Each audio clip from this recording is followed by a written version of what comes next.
Welcome to the Solimi Dreams channel. Gently turn off the lights in your room, slip on your headphones or set the volume just right and close your eyes. I hope sleep finds you peacefully, perhaps even before the story comes to an end. So now, without delay, let me softly begin tonight's story.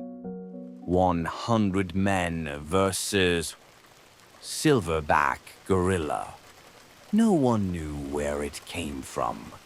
The villagers called it Kifo, death. A silverback gorilla of impossible size and terrifying intelligence. Legends said it was born under a blood moon, deep in the ancient forest where even the bravest hunters dared not tread. When news spread of the beast, a madman named Salazar had an idea. He was a warlord, drunk on power, obsessed with proving human superiority over nature. He declared a grand event. 100 warriors against one animal. Cameras would roll. Wealthy sponsors would bet millions. It would be the ultimate spectacle. They constructed a massive arena in a sunken clearing, surrounded by steel fences and electrified barriers. High above, viewing platforms hovered, filled with the rich, the cruel, and the curious. Underneath, the earth was churned mud, the air thick with the smell of blood and sweat. When Kifo was brought into the pit, the crowd gasped. He stood nearly 3 meters tall, his frame rippling with corded muscle. Scars webbed across his black hide like white rivers. His eyes were not wild but cold, calculating. The horn sounded. The first 20 men charged, armed with spears, machetes, axes. They screamed to stoke their courage, surrounding the beast in a tightening ring. Kifo waited. The moment the first spear lunged toward him, Kifo exploded into motion. His arm shot out, grabbed the attacker by the throat, and with a wet pop, crushed his windpipe. Before the others could react, Kifo spun, hurling the dying man like a weapon into 2 more. Screams tore through the air. Bones snapped. Blood sprayed. Kifo moved like a force of nature. He seized a spear mid-air and drove it through one man's chest, pinning him to the ground like an insect. Another he decapitated with a single blow of his massive paw. 5 minutes in, 18 men lay dead, their bodies broken and mutilated.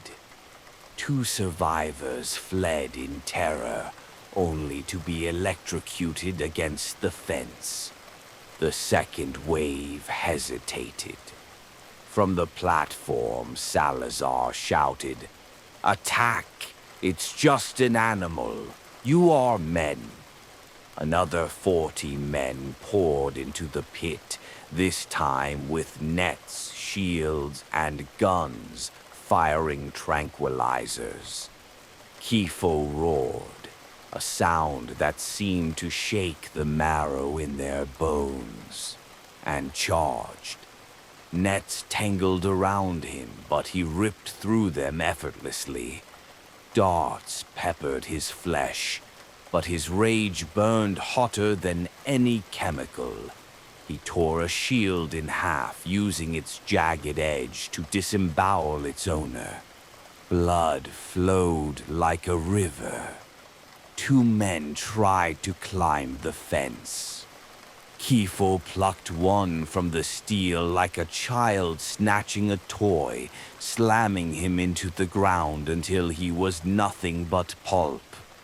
The other fell screaming into the mud, where Kifo silenced him with a brutal stomp. At this point, more than half the warriors were dead. The audience was no longer cheering. Some tried to leave, but the gates remained locked.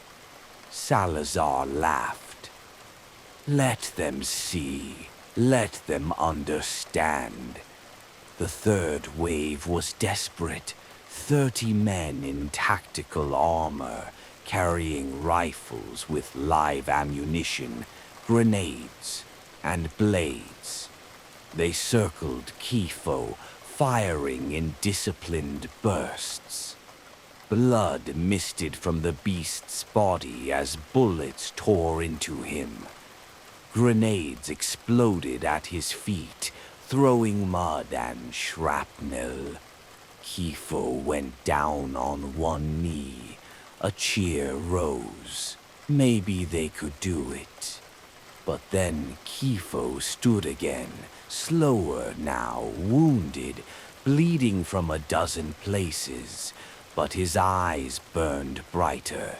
He ripped a metal post from the ground and used it like a club, smashing heads, breaking spines.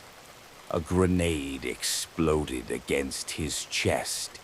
He stumbled, roared, and tore the thrower's arms clean from his body. A soldier tried to retreat, slipping in the blood-soaked mud. Kifo was on him instantly, lifting him high and snapping his body across his knee like a twig. The few remaining men, only 10 left, huddled together, terror radiating from them. "Please," one screamed. "Call it off." But Salazar only grinned. He loved this. This was the true test of domination. Break the beast or be broken. Kifo advanced, his steps heavy now, dragging one leg, chest heaving but unstoppable. The men fired wildly.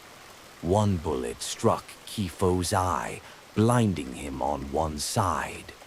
The beast howled, a sound so filled with ancient suffering and fury that some of the men simply dropped their weapons and knelt, sobbing. Kifo did not spare them. He crushed skulls underfoot. He threw bodies into the air. Blood and viscera painted the arena walls. At last, only one man remained, a giant mercenary named Vance, armed with a serrated sword. He faced Kifo, trembling. For a moment, time seemed to freeze. Vance lunged, driving the blade deep into Kifo's side. The beast groaned, sagging. Vance wrenched the blade free and stabbed again into the chest. Kifo stumbled. The crowd held its breath. Vance raised his sword for the killing blow. Kifo caught the blade in his bare hand. With a final surge of strength, he wrenched the weapon away and slammed his fist into Vance's face with the force of a battering ram. Bone shattered. Vance flew backward, landing motionless in the muck. 100 men, dead. Kifo stood in the center of the pit, swaying. Around him, silence, shock, fear. Then he turned his gaze upward to Salazar.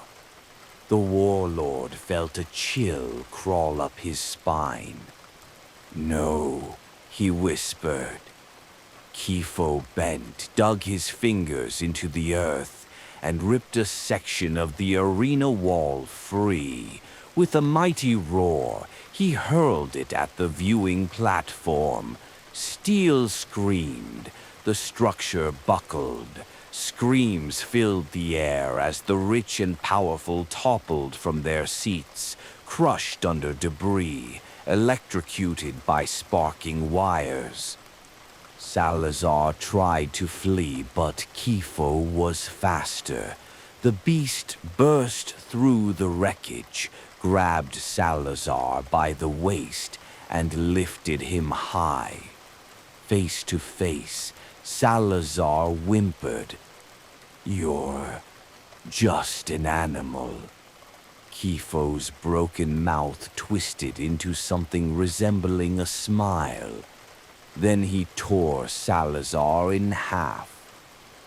The survivors fled into the jungle, their luxury suits torn, their eyes wide with primal terror.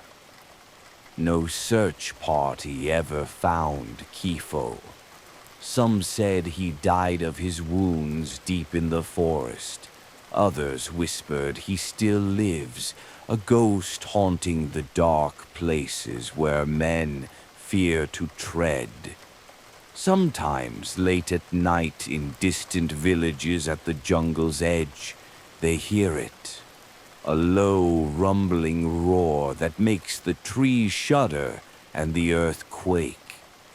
A reminder that some forces of nature cannot be caged and will never, ever forget.